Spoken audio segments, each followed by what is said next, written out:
ನಮಸ್ಕಾರ. ಶಶಿಕುಮಾರ್ ಅಂತ ನಮ್ಮ ಹೆಸರು. ನಾವು ಕೋಲಾರದಿಂದ ಬಂದಿದ್ದೀವಿ. ನಾವು ಈ ಹಿಂದೆ 2020ರಿಂದ ಈ ಒಂದು ನಿಸರ್ಗ ಆಸ್ಪತ್ರೆಗೆ 6 ತಿಂಗಳಿಗೊಮ್ಮೆ ಬರ್ತಾಯಿದ್ದೀವಿ. ನನಗೆ ಮೊದಲ ಬಾರಿ ನಮ್ಮ ಒಂದು ಬ್ಯಾಕ್ ಪೇನ್ ಇತ್ತು. ಅಂದರೆ ಡಿಸ್ಕ್ ಬಲ್ಜಾಗಿತ್ತು. L6 L5 ಅಲ್ಲಿ ಡಿಸ್ಕ್ ಬಲ್ಜಾಗಿ ನನ್ನನ್ನು ಬೇರೆ ಒಂದು ದೊಡ್ಡ ಆಸ್ಪತ್ರೆಗೆ ರೆಫರ್ ಮಾಡಿದ್ರು ಕೋಲಾರಲ್ಲಿ.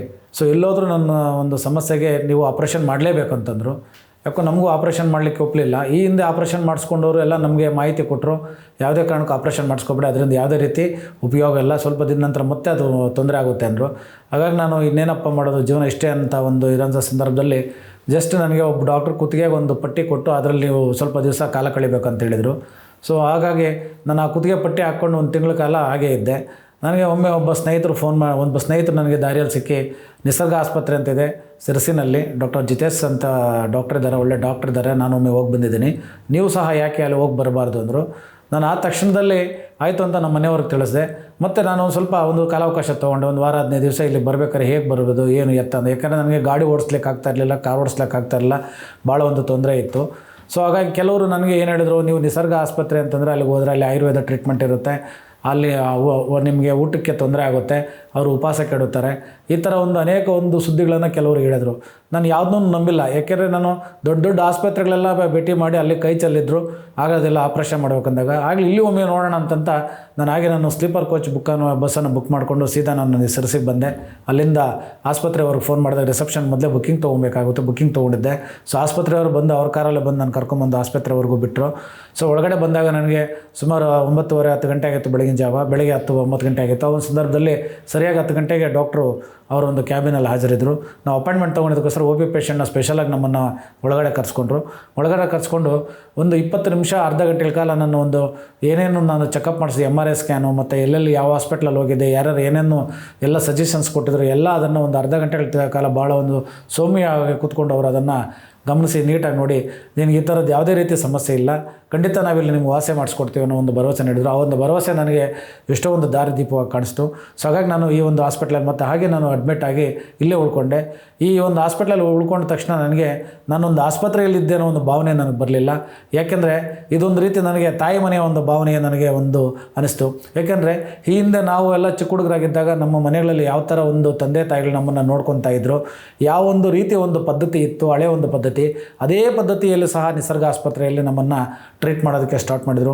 ಮುಂಜಾನೆ ಎದ್ದ ತಕ್ಷಣ ಹೊಟ್ಟೆಗೆ ತಣ್ಣೀರು ಬಟ್ಟೆ ಹಾಕ್ತಾರೆ, ಕೆಂಪು ಬಟ್ಟೆ ಹಾಕ್ತಾರೆ, ಅದರ ನಂತರ ಕಣ್ಣನ್ನು ಕ್ಲೀನ್ ಮಾಡಿಕೊಡ್ತಾರೆ, ಮೂಗನ್ನು ಕ್ಲಿಯರ್ ಮಾಡಿಕೊಡ್ತಾರೆ, ನೇತ್ರ ಕಣ್ಣಿನ ಚಿಕಿತ್ಸೆ ಕೊಡ್ತಾರೆ, ಕಣ್ಣಿಗೆ ಸ್ಪೆಷಲಾಗಿ ಟ್ರೀಟ್ಮೆಂಟ್ ಕೊಡ್ತಾರೆ, ಮತ್ತು ಜಲಧಾರಿಯಾಗಿ ಮೂಗಿಗೆ ಹಾಕ್ಕೊಂಡು ಅಲ್ಲಿ ಕಂಟಿನ್ಯೂಷನ್ ರೆಡಿ ಮಾಡ್ತಾರೆ.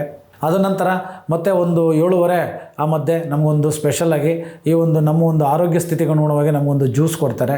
7:30 ಜ್ಯೂಸ್ ಕೊಡ್ತಾರೆ. ನಂತರ ಇದೇ ಆಸ್ಪತ್ರೆಯಲ್ಲಿ ಯೋಗ ಹಾಲು ಸಹ, ಯೋಗ ಟ್ರೀಟ್ಮೆಂಟ್ ಸಹ ಇರುತ್ತೆ, ಯೋಗ ಕಳಿಸ್ತಾರೆ. ಯೋಗ ನಾವು ಮುಗಿಸ್ಕೊಂಡು ಬಂದ ತಕ್ಷಣ ಒಂದು ತಾಸು ಯೋಗ ಮುಗಿಸ್ಕೊಂಡ ತಕ್ಷಣ ಫ್ರೆಶ್ ಆದಮೇಲೆ ಮತ್ತೆ 8-8:30 ನಮಗೆ ತಿಂಡಿ ವ್ಯವಸ್ಥೆ ಇರುತ್ತೆ. ತಿಂಡಿನಲ್ಲಿ ಸಹ ಯಾವ ಕಾಯಿಲೆಗೆ ಸಂಬಂಧಪಟ್ಟಾಗೆ ನಾವು ಬಂದಿದ್ದೀವಿ, ಆ ಕಾಯಿಲೆಗೆ ಸಂಬಂಧಪಟ್ಟಂತೆ, ಆ ಆರೋಗ್ಯಕ್ಕೆ ಸಂಬಂಧಪಟ್ಟಾಗೆ, ಯಾವ ವ್ಯಕ್ತಿಗೆ ಅನುಗುಣವಾಗಿ ಅವರು ಕಾಯಿಲೆ ಸಂಬಂಧಪಟ್ಟಾಗೆ ಡಾಕ್ಟ್ರು ಅದನ್ನು ಬರೆದಿರ್ತಾರೆ. ಆ ತಿಂಡಿಯನ್ನು ಇಲ್ಲಿ ಕೊಡ್ತಾರೆ. 8:00 ತಿಂಡಿ ತಂದ ತಕ್ಷಣ ನೆಕ್ಸ್ಟ್ ನಮಗೆ ಟ್ರೀಟ್ಮೆಂಟು ಸ್ಟಾರ್ಟ್ ಆಗುತ್ತೆ. ಆ ಟ್ರೀಟ್ಮೆಂಟ್ ಸ್ಟಾರ್ಟ್ ಆದಾಗ ನಾವು ಮೊದಲ ಬಾರಿ ನನಗೆ ಟ್ರೀಟ್ಮೆಂಟ್ ಸ್ಟಾರ್ಟ್ ಮಾಡಿದಾಗ ಇಲ್ಲಿನ ವ್ಯವಸ್ಥೆ ಬಗ್ಗೆ ಭಾಳ ಭಯಂಕರವಾಗಿತ್ತು.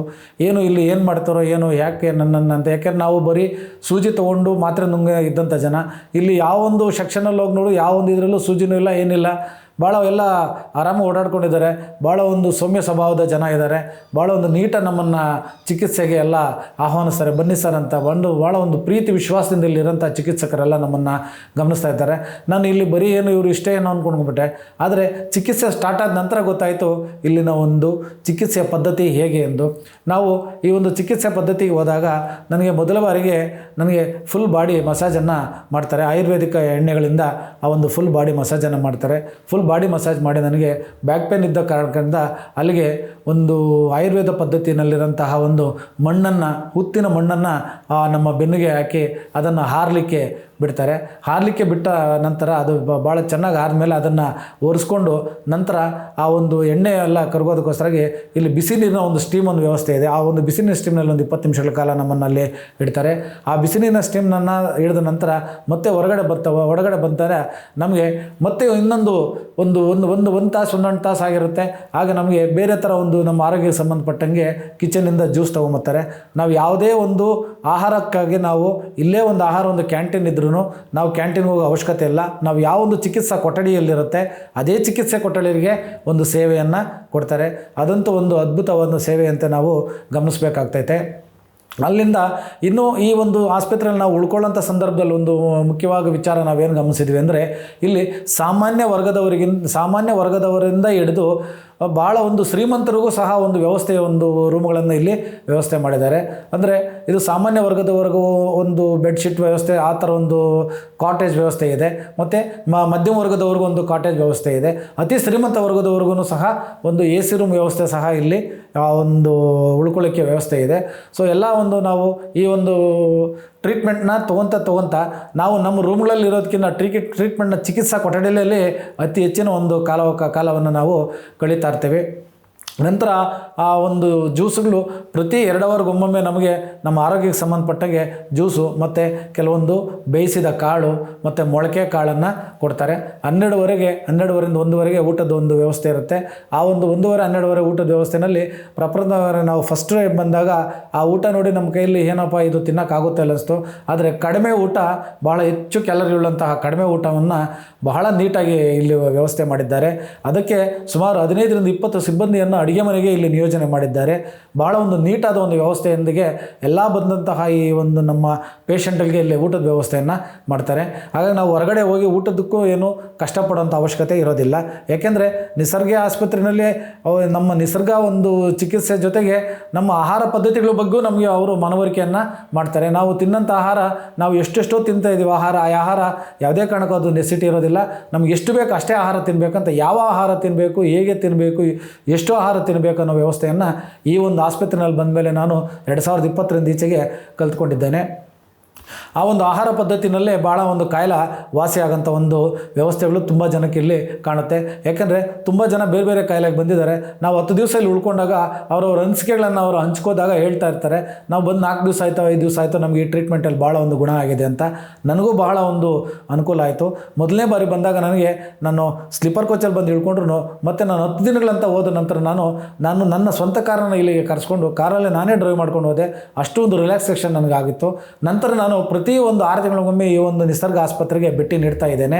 ಯಾಕಪ್ಪ ಪ್ರತಿ 6 ತಿಂಗಳಿಗೊಮ್ಮೆ ಭೇಟಿ ನೀಡ್ತಾ ಇದ್ದೇನೆ ಅಂತಂದರೆ, ಈ ನಾವು ಎಲ್ಲೋ ಹೊರಗಡೆ ಒಂದು 10 ದಿವಸ ಮಕ್ಕಳು ಹೆಂಡ್ತಿ ಕರ್ಕೊಂಡು ಸುಮಾರು ದುಡ್ಡು ಖರ್ಚು ಮಾಡಿಕೊಂಡು ನಾವು ಹೋಗಿ ನಮ್ಮ ಆರೋಗ್ಯ ಕೆಡ್ಸ್ಕೊಂಬರೋ ಬದಲು ಪ್ರತಿ 6 ತಿಂಗಳಿಗೊಮ್ಮೆ ನಾವು ಈ ನಿಸರ್ಗ ಆಸ್ಪತ್ರೆಗೆ ಬಂದು ರಿಲ್ಯಾಕ್ಸೇಷನ್ ಪರ್ಪಸ್ ಆಗಿ ಬಂದರೆ ನಮಗೆ ಇರೋಂಥ ಒಂದು ಕಾಯಿಲೆಗಳೂ ಕ್ಲಿಯರ್ ಆಗ್ತವೆ ಮತ್ತು ನಮ್ಮ ಒಂದು ದೇಹನೂ ವಿಶ್ರಾಂತಿಗೊಳ್ಳುತ್ತದೆ. ಮತ್ತು ನಮಗೆ ನಮ್ಮ ಒಂದು ದೈನಂದಿನ ಚಟುವಟಿಕೆಗಳನ್ನ ನಾವು ಹೇಗಿರಬೇಕು, ಬೆಳಗಿನ ಜಾವ ಎಷ್ಟೊತ್ತು ಹೇಳಬೇಕು, ಎದ್ದ ನಂತರ ನಾವು ಯಾವ ಕಾರ್ಯಕ್ರಮ ಮಾಡಬೇಕು, ಮತ್ತು ಹೇಗೆ ನಾವು ನಡ್ಕೋಬೇಕು, ಮತ್ತು ಹೇಗೆ ಮಾತನಾಡಬೇಕು, ಪ್ರತಿಯೊಂದನ್ನು ಸಹ ನಿಸರ್ಗ ನಮಗೆ ಪಾಠವನ್ನಾಗಿ ಕಲಿಸೈತೆ. ಈ ನಿಸರ್ಗ ಆಸ್ಪತ್ರೆಯಲ್ಲಿ ನಾನು ಪ್ರತಿ ಬಾರಿ ಬಂದಾಗ ಒಂದೊಂದು ವಿಚಾರವನ್ನು ಹೊಸ ವಿಚಾರವನ್ನು ಇಲ್ಲಿಂದ ನಾನು ತಿಳ್ಕೊಂಡು ಹೋಗ್ತಾ ಇದ್ದೇನೆ. ತಿಳ್ಕೊಂಡಾಗ ನಾನು ಅನೇಕ ನಮ್ಮ ಸ್ನೇಹಿತರಿಗೂ ಸಹ ಇಲ್ಲಿ ಕಳಿಸ್ತಾ ಇದ್ದೇನೆ. ಈಗ ನಾನು ಕೋಲಾರ ಕಡೆಯಿಂದ ನಾನು ಸುಮಾರು 38 ಮಂದಿ ನಾನು ಇಲ್ಲಿ ಕಳಿಸಿದ್ದೇನೆ. 38 ಮಂದಿಗೂ ಸಹ ಭಾಳ ಒಂದು 100ಕ್ಕೆ 100ರಷ್ಟು ಅವರ ಒಂದು ಆರೋಗ್ಯ ವೃದ್ಧಿಯಾಗಿದೆ. ಕೆಲವರಿಗೆ ಬ್ಯಾಕ್ ಪೇನ್ ವಿಚಾರ ಕಳಿಸಿದ್ದೀನಿ, ಕೆಲವರು ಸಕ್ಕರೆ ಕಾಯಿಲೆ ವಿಚಾರ ಕಳಿಸಿ, ಕೆಲವರು ತೂಕ ಕಡಿಮೆ ವಿಚಾರ ಕಳಿಸಿದ್ದೀನಿ, ಕೆಲವೊಂದು ಹೆಣ್ಮಕ್ಳಿಗೆ OPCD ಪ್ರಾಬ್ಲಮ್ ಇರೋದಕ್ಕೆ ಕಳಿಸಿದ್ದೀನಿ, ಇನ್ನು ಕೆಲವೊಂದು ಲೇಡೀಸ್ ಪರ್ಸನಲ್ ಪ್ರಾಬ್ಲಮ್ ಇರೋದಕ್ಕೆಲ್ಲ ಬಂದಿದ್ದಾರೆ. ಎಲ್ಲಕ್ಕೂ ಒಂದು ಟ್ರೀಟ್ಮೆಂಟ್ ಇಲ್ಲಿ ಸಿಗಿದೆ. ಇಲ್ಲಿ ಅತ್ಯಂತ ಒಂದು ಅತ್ಯುತ್ತಮ ದರ್ಜೆಯ ಒಂದು ವೈದ್ಯಕೀಯ ಒಂದು ವ್ಯವಸ್ಥೆ ಇದೆ. ವೈದ್ಯರು ಸಹ ಇದ್ದಾರೆ, ಮಹಿಳಾ ವೈದ್ಯರು, ಒಳ್ಳೆಯ ಒಂದು ಸಾಧಕ ಒಂದು ಮಹಿಳಾ ವೈದ್ಯರು ಇದ್ದಾರೆ. ಹಾಗಾಗಿ ಯಾರೇ ಸಹ ಈ ಆಸ್ಪತ್ರೆಗೆ ಬಂದರೆ ಯಾವುದೇ ಕಾರಣಕ್ಕೂ ನಮಗೆ ಏಕಪ್ಪ ಬಂದ್ವಿ ಅನ್ಸಲ್ಲ, ನಾವಿಲ್ಲಿ ಬಂದು ಒಳ್ಳೇದು ಮಾಡಿದ್ವಿ ಅನ್ನೋ ಭಾವನೆ ನಮ್ಮಲ್ಲಿ ಮೂಡ್ತೈತೆ. ಮತ್ತು ಈ ಒಂದು ಚಿಕಿತ್ಸಾ ಸಲಕರಣೆಗಳ ಒಂದು ವಿಚಾರಕ್ಕೆ ಬಂದಾಗ ಬಹಳ ಒಂದು ಉತ್ತಮ ದರ್ಜೆಯ ರಾಷ್ಟ್ರೀಯ ಮಟ್ಟದ ಒಂದು ದರ್ಜೆಯ ಒಂದು ಉಪಕರಣಗಳನ್ನು ಇಲ್ಲಿ ಅಳವಡಿಸಿದ್ದಾರೆ. ಹಾಗಾಗಿ ಆ ಒಂದು ಉಪಕರಣಗಳಲ್ಲಿ ನಾವು ಚಿಕಿತ್ಸೆ ಪಡ್ಕೊಂಡಾಗ ನಮ್ಮ ಮನಸ್ಸು ಅಷ್ಟೇ ಒಂದು ನಿರಾಳ ಒಂದು ಭಾವನೆ ಬರುತ್ತೆ. ಆ ಒಂದು ಕೆಲವೊಂದು ಉಪಕರಣಗಳಂದರೆ ಈಗ ನಮಗೆ ವೈಬ್ರೋ ಮೆಸೇಜ್ ಅಂತ ಮಾಡ್ತಾರೆ, ಆ ಪೌಡ್ರ್ ಹಾಕಿ ವೈಬ್ರೋ ಮಸಾಜ್ ಮಾಡಿದಾಗ ಅದಕ್ಕೆ ಕಾಲಿಗೆ ಬೇರೆ ಒಂದು ಎಕ್ವಿಪ್ಮೆಂಟ್ ಉಪಯೋಗಿಸ್ತಾರೆ, ಹೊಟ್ಟೆಗೆ ಒಂದು ಬೇರೆ ಎಕ್ವಿಪ್ಮೆಂಟ್ ಉಪಯೋಗಿಸ್ತಾರೆ, ತಲೆಗೆ ಭಾಗಕ್ಕೆ ಒಂದು ಬೇರೆ ಎಕ್ವಿಪ್ಮೆಂಟನ್ನು ಉಪಯೋಗಿಸ್ತಾರೆ. ಅದು ಅತ್ಯುತ್ತಮ ದರ್ಜೆಯ ಒಂದು ಉಪಕರಣ ಆಗಿರ್ತೈತೆ. ಅದ ನಂತರ ನಮಗೆ ಮತ್ತೆ ಕಪ್ಪಿಂಗ್ ಸಿಸ್ಟಮ್ ಸಿಸ್ಟಮ್ ನಮಗೆ ಬೊಜ್ಜು ಕರಗೋದಕ್ಕೆ ಕಪಿಂಗ್ ಸಿಸ್ಟಮ್ ಮತ್ತು ಎಲೆಕ್ಟ್ರಾನಿಕ್ ಸಿಸ್ಟಮ್ ಇದೆ. ಸೊ ಅದರಲ್ಲೂ ಸಹ ಭಾಳ ಒಂದು ಉತ್ತಮ ದರ್ಜೆಯ ಒಂದು ಮೆಟೀರಿಯಲ್ಸನ್ನು ಇಲ್ಲಿ ಮಡಗಿದ್ದಾರೆ. ಅದನಂತರ ನಮ್ಮನ್ನು ಒಂದು 30 ನಿಮಿಷಗಳ ಕಾಲ ಸ್ಲಿಮ್ಮಿಂಗ್ ಸೋಡಾ ಅಂತ ಒಂದು ಬಾಕ್ಸ್ ಒಳಗಡೆ ಹಾಕ್ತಾರೆ. ಅದು ಎಲೆಕ್ಟ್ರಿಷಿಯನ್ ವ್ಯವಸ್ಥೆಯಿಂದ ಅದು ಆವಿಯಾಗುತ್ತೆ. ಆಗ ನಮಗೆ ದೇಹದಲ್ಲಿರೋಂಥ ಕೊಬ್ಬು ನಾವೇನು ಕಪಿಂಗ್ ವ್ಯವಸ್ಥೆಯನ್ನು ತೊಗೊಂಡು ನಂತರ ಆ ಒಂದು ಬಾಕ್ಸಲ್ಲಿ ಕೂತ್ಕೊಂತೀವಿ. ಆಗ ನಮಗೆ ಮೈಯಲ್ಲಿರೋಂಥ ಎಲ್ಲ ಒಂದು ಸೆಕೆ ಮತ್ತು ಆಂಟಿ ಬ್ಯಾಕ್ಟೀರಿಯಾಸ್ ಏನೇನಿರುತ್ತೆ ಆ ಟಾಕ್ಸಿನ್ಸ್ ಎಲ್ಲ ನಮಗೆ ಬೆವರು ರೂಪದಲ್ಲಿ ಆಚೆ ಹೋಗ್ತೈತೆ. ಆಚೆ ಹೋದ ನಂತರ ನಾವು ಅದನ್ನು ನೀಟಾಗಿ ಒರೆಸ್ಕೊಂಡು ಮತ್ತೆ ನಮ್ಮ ಒಂದು ರೂಮ್ ಏನಿರುತ್ತೆ ಆ ರೂಮ್ ಕಡೆ ಬರ್ತೀವಿ. ಸಂಜೆ ಆದ ತಕ್ಷಣ 4 ರಿಂದ 5-6 ಗಂಟೆ ಒಳಗಡೆ ಯೋಗಾಭ್ಯಾಸದ ಯೋಗ ಕ್ಲಾಸ್ ಸಪ್ರೇಟಾಗಿ ಒಂದು ಯೋಗ ಕ್ಲಾಸ್ ಇದೆ. ಯೋಗ ಟೀಚರ್ ಒಬ್ಬರು ಇಲ್ಲೇ ಇರ್ತಾರೆ. ಅವರು ಯೋಗವನ್ನು ಹೇಳ್ಕೊಡ್ತಾರೆ. ಆ ಯೋಗ ಹೇಳ್ಕೊಟ್ಟಿದ್ದ ನಂತರ ಕೆಲವೊಂದು ಸದಸ್ಯರು ಇದರಲ್ಲಿ ಏನು ಮಾಡ್ತಾರೆ, ನಮಗೆ ಯೋಗ ಕಲಿತ ನಂತರ ಬೇರೆ ಜಿಮ್ ವ್ಯವಸ್ಥೆ ಬೇಕಂದಾಗ ಜಿಮ್ ವ್ಯವಸ್ಥೆನೂ ಸಹ ಇಲ್ಲಿ ಸಪ್ರೇಟ್ ಒಂದು ವಿಭಾಗ ಇದೆ. ಆ ಒಂದು ಕಾಯಿಲೆಗೆ ಸಂಬಂಧಪಟ್ಟಂಗೆ ಜಿಮ್ಮನ್ನು ಹೇಳ್ಕೊಂಡು ಅದಕ್ಕೆ ಬೇರೆ ಅಂತ ಒಂದು ಚಿಕಿತ್ಸಕರಿದ್ದಾರೆ. ಜಿಮ್ಮಿಗೆ ಬೇರೆ ಚಿಕಿತ್ಸಕರಿದ್ದಾರೆ, ಯೋಗ ಕ್ಲಾಸ್ ಮಾಡೋದಕ್ಕೆ ಬೇರೆ ಚಿಕಿತ್ಸಕರಿದ್ದಾರೆ. ಬೇರೆ ಬೇರೆ ಡಾಕ್ಟರ್ಸ್ ಎಲ್ಲನೂ ಅದರಲ್ಲಿ ಪರಿಣಿತ ಹೊಂದಿರುವಂಥ ಡಾಕ್ಟರ್ಸು ಈ ಒಂದು ಆಸ್ಪತ್ರೆಯಲ್ಲಿ ಭಾಳ ನುರಿತ ವೈದ್ಯರು ಇದರಲ್ಲಿ ಇದ್ದಾರೆ. ನನಗೆ ಆ ಟ್ರೀಟ್ಮೆಂಟ್ ಸೆಕ್ಷನ್ಗಳಲ್ಲಿ ಅವರೊಂದು ಆ ಚಿಕಿತ್ಸಕರು ನಮಗೆ ಯಾವ ಒಂದು ಟ್ರೀಟ್ಮೆಂಟ್ ಕೊಡ್ತಾರೆ ಅಂದರೆ, ನನಗೆ ಒಮ್ಮೊಮ್ಮೆ ಭಾಸವಾಗ್ತದೆ ನಾನು ಆಸ್ಪತ್ರೆಯಲ್ಲಿದ್ದನೋ ಅಥವಾ ನನ್ನ ತಾಯಿಯ ಪಕ್ಕದಲ್ಲಿದ್ದನೋ ಅನ್ನೋ ಒಂದು ಭಾಸನೆ ಆಗುತ್ತೆ. ಯಾಕಂದರೆ ನಮ್ಮ ತಾಯಿ ಹೇಗೆ ನಾವು ಮಕ್ಕಳಾಗಿದ್ದಾಗ ನಮ್ಮನ್ನು ಆರೈಕೆ ಮಾಡ್ತಾರೆ, ತಲೆ ಒರೆಸ್ತಾರೆ, ಮತ್ತು ಬಾಡಿ ಒರೆಸ್ತಾರೆ, ಮತ್ತು ಕುಡಿಯಲಿಕ್ಕೆ ನೀರು ಕೊಡ್ತಾರೆ, ಕುತ್ಕೋ ಅಂತಾರೆ, ನಿಂತ್ಕೋ ಅಂತಾರೆ, ಕೈ ಹಿಡಿದು ನಿಲ್ಲಿಸ್ತಾರೆ, ಮತ್ತು ನಮ್ಮನ್ನು ಆತ್ಮೀಯತೆಯಿಂದ ಮಾತಾಡಿಸ್ತಾರೆ. ಆ ಒಂದು ಭಾವನೆ ನನಗೆ ಈ ಒಂದು ಆಸ್ಪತ್ರೆಯಲ್ಲಿ ನಾನು ಕಾಣ್ತಾ ಇದ್ದೇನೆ. ಹಾಗಾಗಿ ನಾನು ಇದನ್ನು ತನ್ನ ಒಂದು 2ನೇ ತಾಯಿ ಮನೆ ಅಂತಲೇ ನಾನು ಈಗ ಭಾವಿಸಿದ್ದೇನೆ. ನಾನು ಈಗಾಗಲೇ 2020ರಿಂದ ಈಚೆಗೆ ಸುಮಾರು 6 ಬಾರಿ ಇಲ್ಲಿಗೆ ಬಂದಿದ್ದೇನೆ. 6 ಬಾರಿಯೂ ಸಹ ಬಂದಾಗ ನಾನು ಕೆಲವೊಂದು ನನ್ನ ಒಂದು ಆರೋಗ್ಯ ಸುಧಾರಣೆಯನ್ನು ಮಾಡ್ಕೊಂಡಿದ್ದೇನೆ. ಹೊಸ ಒಂದು ಆರೋಗ್ಯ ವಿಚಾರದಲ್ಲಿ ಇಲ್ಲಿ ತಿಳ್ಕೊಂಡಿದ್ದೇನೆ. ಅನೇಕ ಜನ ಸುಮಾರು ನಮ್ಮ ಕಡೆ ಭಾಗದಲ್ಲಿರೋಂಥ ಅನೇಕ ಜನ ಒಂದು ರೋಗಿಗಳನ್ನು ಸಹ ಇಲ್ಲಿಗೆ ಪೇಷಂಟ್ಗಳಿಗೆ ಕಳಿಸ್ಕೊಟ್ಟಿದ್ದೇನೆ. ಅವರು ಸಹ 100% ಒಂದು ಆರೋಗ್ಯವನ್ನು ವೃದ್ಧಿಸ್ಕೊಂಡಿದ್ದಾರೆ. ಹಾಗಾಗಿ ನಾವು ಈ ಒಂದು ಆಸ್ಪತ್ರೆಗೆ ಬಂದಾಗ ಬರೀ ಚಿಕಿತ್ಸೆ ಜೊತೆಗೆ ನಮ್ಮ ಜೀವನ ಶೈಲಿಯನ್ನು ತಿಳ್ಕೊತೇವೆ. ಜೀವನದಲ್ಲಿ ಶಿಸ್ತನ್ನು ಯಾವ ರೀತಿ ಅಳವಡಿಸ್ಕೋಬೇಕು, ಆಹಾರ ಶಿಸ್ತನ್ನು ಯಾವ ರೀತಿ ಮಾಡ್ಕೋಬೇಕು, ನಮ್ಮ ಆರೋಗ್ಯ ಶಿಸ್ತನ್ನು ಹೇಗೆ ಕಾಪಾಡ್ಕೋಬೇಕು ಅನ್ನೋದನ್ನು ಈ ಒಂದು ಆಸ್ಪತ್ರೆ ನಮಗೆ ಕಲಿಸ್ಕೊಡುತ್ತೆ. ಮತ್ತು ಡಾಕ್ಟ್ರು ಎಲ್ಲ ಒಂದು ಹಾಸ್ಪಿಟ್ಲಲ್ಲಿ ನಾವು ಹೋದಾಗ ಅಪಾಯಿಂಟ್ಮೆಂಟ್ ಆರ್ಡರ್ ತೊಗೊಬೇಕಾಗುತ್ತೆ. ಆ ಸರತಿ ಸಾಲಿನಲ್ಲಿ ಜನ ಇರ್ತಾರೆ, ಅಲ್ಲಿ ನಿಂತ್ಕೊಬೇಕಾಗುತ್ತೆ. ಆನಂತರ ನಮ್ಮ ಟೋಕನ್ ಬಂದು ಹೋಗಬೇಕಾಗುತ್ತೆ. ಇಲ್ಲಿ ಆ ಥರ ಇರೋದಿಲ್ಲ. ನಾವು ಚಿಕಿತ್ಸೆ ಪಡ್ಕೊತಾ ಇರ್ತೀವಿ. ಚಿಕಿತ್ಸೆ ಪಡ್ಕೊತಾ ಇದ್ದ ಪ್ರತಿದಿನ ಡಾಕ್ಟರ್ ಜಿತೇಶ್ ಸರ್ ಇಲ್ಲಿ ಅವೈಲೇಬಲ್ ಇರ್ತಾರೆ. ಪ್ರತಿದಿನ ಒಬ್ಬ ಚಿಕಿತ್ಸಕರನ್ನು ಪ್ರತಿಯೊಂದು ದಿನವೂ ಕರೀತಾರೆ. ಕರೆದ್ಬಿಟ್ಟು ನಮ್ಮನ್ನು ಅವರೇ ಕರೆದು ಕುಡಿಸ್ಕೊಂಡು ಒಂದು 20 ನಿಮಿಷಗಳ ಕಾಲ ಅವರು ನಮ್ಮನ್ನು ಕೇಳ್ತಾರೆ, ಇವತ್ತಿನ ಚಿಕಿತ್ಸೆ ಹೇಗಿತ್ತು, ನಿಮಗೆ ಏನಾಗಿದೆ, ನಿಮ್ಮ ಬಂದ ಸಮಸ್ಯೆಯಲ್ಲಿ ಪರಿಹಾರ ಆಗಿದೆಯಾ, ಆಗಿಲ್ಲ ಅಂದರೆ ಮತ್ತು ನೀವು ಯಾವ ಥರ ಇರಬೇಕು, ಅದರ ಬಗ್ಗೆ ಭಾಳ ಒಂದು ಸಂಕ್ಷಿಪ್ತವಾಗಿ ವಿವರಣಾತ್ಮಕವಾಗಿ ಪ್ರಾಕ್ಟಿಕಲ್ಲಾಗಿ ಒಂದು ರೀತಿ ನಮಗೆ ತೋರಿಸ್ತಾರೆ ಅಂದರೆ ಅದರಲ್ಲಿ ತಪ್ಪಾಗಲೋದಿಲ್ಲ. ಆ ಒಂದು ಮಾತಿನಲ್ಲಿ ಅವರು ಹೇಳೋ ಒಂದು ಮಾತಿನಲ್ಲಿ ನಮಗೆ ಅರ್ಧ ಕಾಯಿಲೆ ವಾಸಿ ಆಗುತ್ತೆ ಅನ್ನೋ ಮಟ್ಟದಲ್ಲಿ ನನಗೆ ಕೆಲವರು ನಾನು ಇಲ್ಲಿ ಕಳಿಸ್ಕೊಟ್ಟಂಥ ಸುಮಾರು ಜನ ನನಗೆ ಬಂದು ಮತ್ತೆ ಹೇಳ್ತಾರೆ, ಡಾಕ್ಟರ್ ಜಿತೇಶ್ ಸರ್ ಹತ್ರ ನಿಂತ್ಕೊಂಡು ನಾವು ಕೂತ್ಕೊಂಡು ಏನಾದರೂ ಒಂದು ಅರ್ಧ ಗಂಟೆ ಅವರ ಒಂದು ಚಿಕಿತ್ಸೆ ಬಗ್ಗೆ ಆ ಟ್ರೀಟ್ಮೆಂಟ್ ಬಗ್ಗೆ ಮಾತಾಡ್ಬಿಟ್ಟು ಅವ್ರು ನಮ್ಗೆ ತುಂಬಂಥ ಧೈರ್ಯನೇ ನಮಗೆ ಒಂದು ಕಾಯಿಲೆ ವಾಸಿ ಆಗಿಬಿಟ್ಟಿದೆ ಅನ್ನೋ ಮಾತನ್ನು ಸಹ ಅವ್ರು ಹೇಳ್ತಾರೆ. ಇಲ್ಲಿ ಇನ್ನೊಂದು ಕೊನೆಯದಾಗಿ ನಾವು ಹೇಳಬೇಕಂದ್ರೆ ಆಕ್ಯುಪಂಕ್ಚರ್ ಒಂದು ವಿಭಾಗ ಇದೆ. ಆಕ್ಯುಪಂಕ್ಚರು ನಮ್ಮ ಒಂದು ಇಂದಿನ ಒಂದು ಸಂಸ್ಕೃತಿ, ಇಂದಿನ ಒಂದು ಇಂದಿನ ಒಂದು ಆರೋಗ್ಯ ಪದ್ಧತಿಗಳನ್ನೊಂದು ಆ ಆಕ್ಯುಪಂಕ್ಚರ್ ಬಹಳ ಒಂದು ಅತ್ಯುತ್ತಮವಾದ ಒಂದು ಕೆಲಸವನ್ನು ಮಾಡ್ತೈತೆ. ಹಾಗಾಗಿ ತಾವು ಯಾರೇ ಬಂದರೂ ಸಹ ಇಲ್ಲಿ ಉಳ್ಕೊಳ್ಳೋಕ್ಕೆ ಒಂದು ಒಳ್ಳೆಯ ಸುಸಜ್ಜಿತವಾದ ವ್ಯವಸ್ಥೆ ಇದೆ. ಸಾಮಾನ್ಯ ವರ್ಗದವರಿಂದ ಅತಿ ಶ್ರೀಮಂತ ವರ್ಗದವರು ಸಹ ಇಲ್ಲಿ ವ್ಯವಸ್ಥೆ ಇದೆ. ಮತ್ತು ನಾವು ಪ್ರತಿ 6 ತಿಂಗಳಿಗೊಮ್ಮೆ ಇಲ್ಲಿಗೆ ಬರೋ ಯಾರು ಬೇಕಾದರೂ ಇಲ್ಲಿ ಬಂದು ಭೇಟಿ ಮಾಡ್ಬೋದು. ಇಲ್ಲಿ 5 ದಿನ ಚಿಕಿತ್ಸೆ ಇದೆ, 7 ದಿನ ಚಿಕಿತ್ಸೆ ಇದೆ, 10 ದಿನಗಳ ಚಿಕಿತ್ಸೆ ಇದೆ. ಇನ್ನೂ ಹೆಚ್ಚಿನ ಒಂದು ಚಿಕಿತ್ಸೆ ಪಡ್ಕೊಳ್ಳೋರು ಯಾರನ್ನು ಇಚ್ಛೆ ಪಡೋದಿದ್ದರೆ ಅದನ್ನು ಸಹ ಇಲ್ಲಿ ಪಡ್ಕೊಳ್ಬೇಕಾದಂಥ ವ್ಯವಸ್ಥೆ ಇದೆ. ಮತ್ತು ಇಲ್ಲಿನ ಆ ಒಂದು ಚಿಕಿತ್ಸೆ ರಿಸೆಪ್ಷನಿಸ್ಟು ಆಗ್ಬೋದು, ಮತ್ತು ಆ ಚಿಕಿತ್ಸೆ ನೀಡೋಂಥದ್ದು. ಇದರ ನಂತರ ಮತ್ತು ನಮಗೆ ಎಲೆಕ್ಟ್ರಾನಿಕ್ಸು ವಿಚಾರದಲ್ಲಿ ಸ್ವಲ್ಪ ಏನಾದರೂ ಕಷ್ಟ ಇದ್ದು ಅದೇನೋ ಆ ಒಂದು ಕಾಯಿಲೆ ಇದ್ದರೆ ಫಿಸಿಯೋಥೆರಪಿ ವಿಭಾಗನೂ ಸಹ ಸಪ್ರೇಟ್ ಇದೆ. ಅದಕ್ಕೆ ಸಪ್ರೇಟ್ ಫಿಸಿಯೋಥೆರಪಿ ಡಾಕ್ಟರ್ ಸಹ ಇಲ್ಲಿ ಇದ್ದಾರೆ. ಅವರು ಸಹ ಇಲ್ಲೇ ಉಳ್ಕೊಂಡಿರ್ತಾರೆ, ಇಲ್ಲೇ ನಮ್ಮಲ್ಲೇ ಇರ್ತಾರೆ. ಫಿಸಿಯೋಥೆರಪಿ ಡಾಕ್ಟರ್ ಸಹ ಉಳ್ಕೊಂಡು ನಮಗೆ ಯಾವ ಥರ ಇವರಿಗೆ ಫಿಸಿಯೋಥೆರಪಿ ಟ್ರೀಟ್ಮೆಂಟನ್ನು ಕೊಡಬೇಕಂತ ಅವರು ಬರ್ಕೊಡ್ತಾರೆ. ಅದರಂತೆ ಆ ಒಂದು ಫಿಸಿಯೋಥೆರಪಿ ವಿಭಾಗದಲ್ಲಿರುವಂಥ ಚಿಕಿತ್ಸಕರು ನಮಗೆ ಚಿಕಿತ್ಸೆಯನ್ನು ನೀಡ್ತಾರೆ. ಹಾಗಾಗಿ ನಾವು ಬೆಳಗ್ಗೆ 5 ಇದ್ದರೆ ಸಂಜೆ 6 ಗಂಟೆವರೆಗೂ ಪ್ರತಿ ಒಂದು ಸೆಕೆಂಡಲ್ಲೂ ಸಹ ಚಿಕಿತ್ಸೆ ನಡೀತಾ ಇರುತ್ತೆ. ಚಿಕಿತ್ಸೆ ಜೊತೆಗೆ ನಮಗೆ ಆಹಾರ ಪ್ರತಿ 2 ಅವರ್ಗೊಮ್ಮೆ ಆಹಾರವನ್ನು ಸಹ ಈ ಒಂದು ಆಸ್ಪತ್ರೆಯಲ್ಲಿ ನೀಡ್ತಾ ಇರ್ತಾರೆ. ಆ ಒಂದು ಆಸ್ಪತ್ರೆಯಲ್ಲಿ ಈ ಒಂದು ಆಹಾರ ಪದ್ಧತಿನಲ್ಲಿ ಹೇಳಬೇಕಾದ್ರೆ ಅತ್ಯುತ್ತಮ ದರ್ಜೆಯ ಒಂದು ಆಹಾರವನ್ನು ನಮಗಿಲ್ಲಿ ಕೊಡ್ತಾ ಇದ್ದಾರೆ. ಭಾಳ ನಮ್ಮ ಮೂಲ ಆಹಾರ ಪದ್ಧತಿ ಏನಿತ್ತು ಆಹಾರ ಪದ್ಧತಿನಲ್ಲಿ ನಾವು ಈ ಒಂದು ಆಹಾರ ನಮಗೆ ಸಿಗುತ್ತೆ. ನಾನು ಫಸ್ಟ್ ಬಂದಾಗ ನನಗೆ ಅದು ಊಟ ಸಾಕಾಗಲಿಲ್ಲ, 1 ದಿವಸ 2 ದಿವಸ. ತದನಂತರ ದಿನಗಳಲ್ಲಿ ನನಗೆ ಅದು ಜಾಸ್ತಿ ಆಗ್ತಾ ಬಂತು. ಅಂದರೆ ನಮ್ಮ ದೇಹಕ್ಕೆ ಎಷ್ಟು ಬೇಕು ಅಷ್ಟು ನನಗೆ ದೇಹ ಅದಕ್ಕೆ ಹೊಂದ್ಕೊತಾ ಹೋಗ್ತು. ಹಾಗಾಗಿ ನಾವು ಈ ಒಂದು ಆಸ್ಪತ್ರೆಗೆ ಬರೋದ್ರಿಂದ ನಮ್ಮ ಆಹಾರದ ಜೊತೆಗೆ ನಮ್ಮ ಆಹಾರ ಬಗ್ಗೆ ತಿಳ್ಕೊತೀವಿ, ನಮ್ಮ ಜೀವನ ಶೈಲಿ ಬಗ್ಗೆ ತಿಳ್ಕೊತೀವಿ, ಮತ್ತು ನಮ್ಮ ಆರೋಗ್ಯವನ್ನು ವೃದ್ಧಿಸ್ಕೊತೀವಿ. ನಾವು ಕಾಯಿಲೆ ಇದೆ ಅಂತ ಬರೋಷ್ಟೆಲ್ಲ, ಕಾಯಿಲೆ ಇಲ್ದಿರೋ ಸಹ ಇಲ್ಲಿ ಬಂದು ರಿಲ್ಯಾಕ್ಸೇಷನ್ ಸಹ ಒಂದು 10 ದಿನಗಳ ಕಾಲ ಇಲ್ಲಿ ಉಳ್ಕೊಂಡು ಹೋಗ್ಬೋದು. 10 ದಿನಗಳ ಕಾಲ ನಾವು ಇಲ್ಲಿ ಉಳ್ಕೊಂಡು ಹೋದಾಗ ನಮಗೆ ಬೇರೆ ರೀತಿಯ ಅನುಭವ ಆಗುತ್ತೆ, ಬೇರೆ ಒಂದು ಆಯಸ್ಸೇ ವೃದ್ಧಿ ಆಗುವಂಥ ಒಂದು ಅನುಭವ ನಮಗೆ ಅಲ್ಲಿ ಹೋದ ನಂತರ ಆಗುತ್ತೆ. ಅದರಿಂದ ನಾನು ಒಂದು ಅನಿಸಿಕೆಗಳನ್ನು ನಿಮ್ಮ ಮುಂದೆ ಇಡ್ತಾ ಇದ್ದೀನಿ.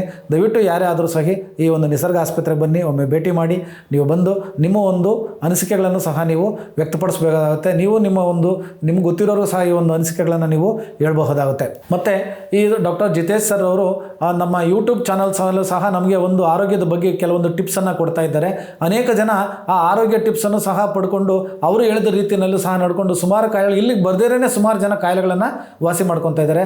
ಏನೇ ಆದರೂ ನಾವು ಆ ಯೂಟ್ಯೂಬ್ನ ಸಬ್ಸ್ಕ್ರೈಬ್ ಮಾಡಿಕೊಂಡು nisarga.com ಅಂತ ನಾವು ಹೊಡೆದಾಗ ಡಾಕ್ಟರ್ ಜಿತೇಶ್ ಸರ್ ಅವರು ಬರ್ತಾರೆ. ಅವರ ಒಂದು ಅನಿಸಿಕೆಗಳು ಆಹಾರ ಪದ್ಧತಿ ಬಗ್ಗೆ ಮತ್ತು ಚಿಕಿತ್ಸೆ ಪದ್ಧತಿ ಬಗ್ಗೆ ಒಳ್ಳೆ ಮಾಹಿತಿಯನ್ನು ನೀಡ್ತಾ ಇದ್ದಾರೆ. ಆ ಒಂದು ಯೂಟ್ಯೂಬ್ನೂ ಸಹ ನಾವು ಫಾಲೋ ಮಾಡ್ಕೊಂಡಿರ್ಬೋದು. ಅದರಲ್ಲೂ ಸಹ ಅವರು ನೀಡೋಂಥ ವಿಷಯಗಳನ್ನು ನಾವು ಮನದಟ್ಟು ಮಾಡ್ಕೊಂಡು ಅದರಂತೆ ಸಹ ನಾವು ಇದ್ದಲ್ಲೇ ಸಹ ನಮ್ಮ ಆರೋಗ್ಯವನ್ನು ಸುಧಾರಣೆ ಮಾಡ್ಕೋಬೋದು.